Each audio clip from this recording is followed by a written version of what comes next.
Hi guys, നമുക്കിന്ന് എങ്ങനെയാണ് foundation chain അല്ലെങ്കിൽ ചെയിൻ സ്റ്റിച്ച് ഇടുന്നതെന്ന് പഠിച്ചാലോ. കഴിഞ്ഞ ദിവസം നമ്മൾ സ്ലിപ്പ് നോട്ട് ഇടാനും യാൺ ആൻഡ് ഹുക്ക് ഹോൾഡ് ചെയ്യാനും പഠിച്ചിട്ടുണ്ടായിരുന്നു.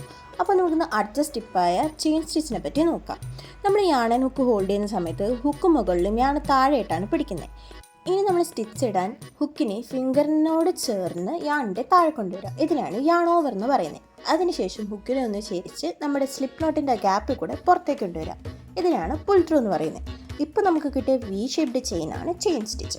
നമ്മൾ യാൺ ഓവർ ചെയ്യുമ്പോൾ ഫിംഗറിൻ്റെ അടുത്ത് കൂടെ തന്നെ കൊണ്ടുപോകാൻ ശ്രദ്ധിക്കുക. തിരിച്ചായി കഴിഞ്ഞാൽ പ്രോപ്പറായിട്ടുള്ള സ്റ്റിച്ചസ് കിട്ടില്ല. ഇതിൽ കൂടുതൽ വരുന്ന ബുദ്ധിമുട്ട് നമ്മുടെ യാൺ ആൻഡ് ഹുക്ക് ഈ സ്പേസിൽ കൂടെ കടന്നു പോകാത്തതാണ്. അതിന് നമ്മൾ ഹുക്കിനെ ചെറുതായിട്ടൊന്ന് വലിച്ചു കൊടുത്താൽ ഈ സ്പേസ് വലുതാകും. അപ്പോൾ നമ്മുടെ യാൺ ആൻഡ് ഹുക്ക് ഈസി ആയിട്ട് ഈ സ്പേസിൻ്റെ ഉള്ളിൽ കൂടെ പാസ്സാകും.